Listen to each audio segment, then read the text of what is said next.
Hello viewers, আপনাদের সবাইকে জানাচ্ছি স্বাগতম। থ্রো ইনের সাথে থাকার জন্য ধন্যবাদ। কিছুক্ষণ পরেই আর আমাদের বিশ্বকাপ ফুটবল 2026 শুরু হয়ে যাচ্ছে। একটু পরেই ছড়িয়ে যাবে উন্মাদনা।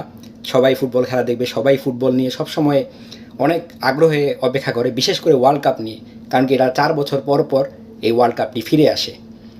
তো এবারের ওয়ার্ল্ড কাপ নিয়ে, 2026-এর ওয়ার্ল্ড কাপ নিয়ে আপনাদের সাথে শেয়ার করব কিছু খুঁটিনাটি তথ্য। তো এবারই প্রথমবারের মতো 2026 ওয়ার্ল্ড কাপটি 3টি দেশ স্বাগতিকের ভূমিকায় পালন করছে। তো দেশ 3টি হচ্ছে ইউএসএ, মেক্সিকো এবং কানাডা।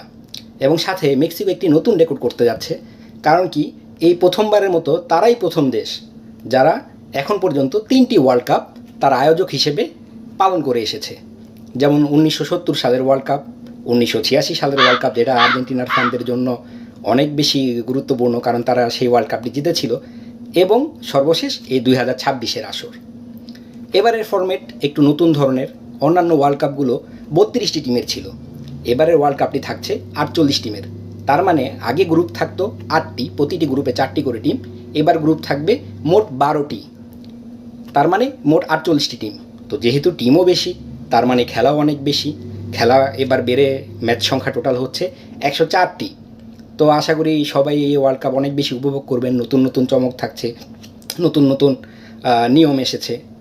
যেমন এবারই একটা বিশ্বকাপ যেখানে সবচেয়ে বেশি বয়স্ক প্লেয়ার আছে। এখন পর্যন্ত এই বিশ্বকাপে 40 বা 40 ঊর্ধ্ব প্লেয়ারের সংখ্যা সর্বমোট 8 জন। চিন্তা করা যায়, যেখানে এর আগের 22টি ওয়ার্ল্ড কাপের আসরে সর্বোচ্চ সংখ্যার 40 বছর বয়সের প্লেয়ার ছিল 7 জন। তার মানে বুঝতেই পারছেন যে এই ওয়ার্ল্ড কাপটি অনেক তারকাদের শেষ ওয়ার্ল্ড কাপ হতে যাচ্ছে।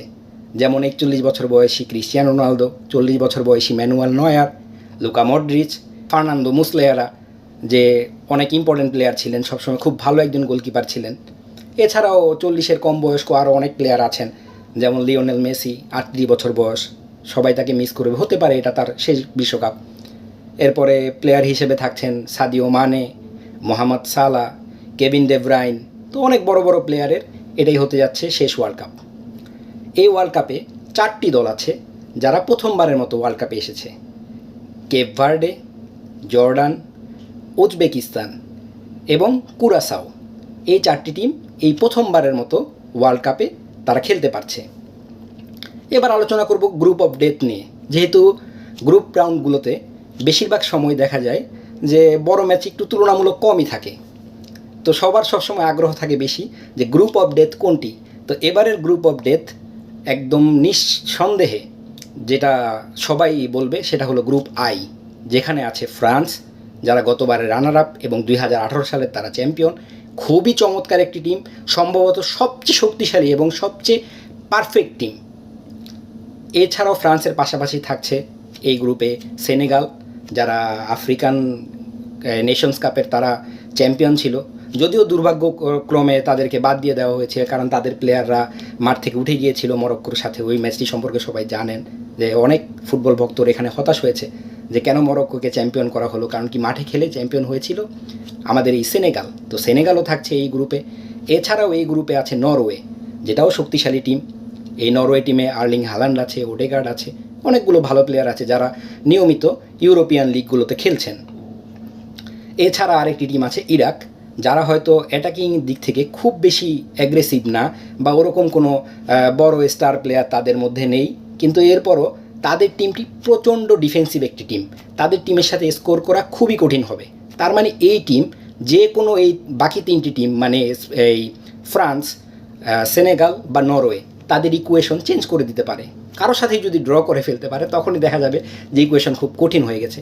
এছাড়াও অন্যান্য অনেকগুলো গ্রুপ আছে, যেমন গ্রুপ সি, যেখানে ব্রাজিল আছে, মরক্কো আছে, স্কটল্যান্ড আছে।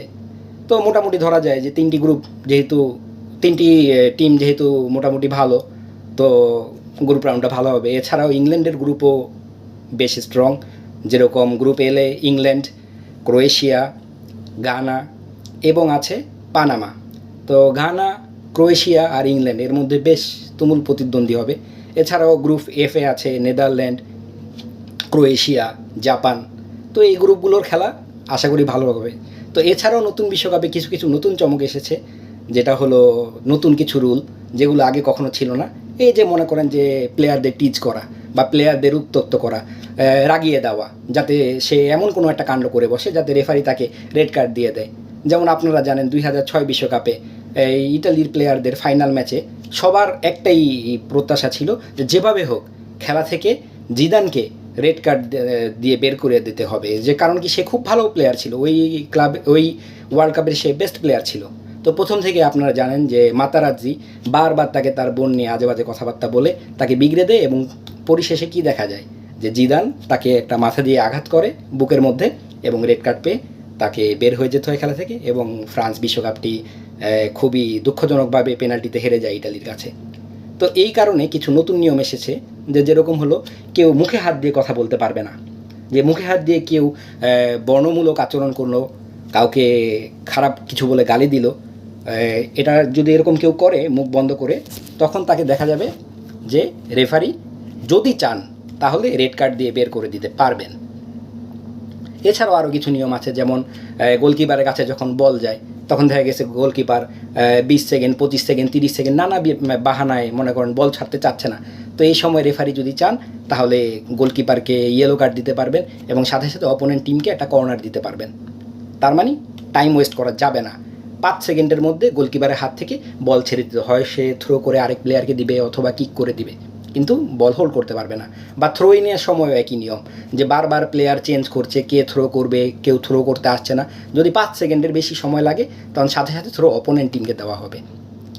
এছাড়াও এরকম নানাবিধ নিয়ম আছে, যে প্লেয়ার চেঞ্জ হওয়ার সময় 15 সেকেন্ডের মধ্যে প্লেয়ারকে মাঠ থেকে নেমে যেতে হবে। যদিও এই নিয়মটি আমার কাছে বেশ কড়া লেগেছে, কারণ কি যদি কেউ কর্নারে যায় তখন ওই জায়গা থেকে দেখা গেছে সাবস্টিটিউশনে লাইনে আসার জন্য একটু সময় লেগে যায়, কারণ কি মাঠ অনেক বড় ফুটবল মাঠ, এটা একটু শিথিল হওয়া উচিত ছিল।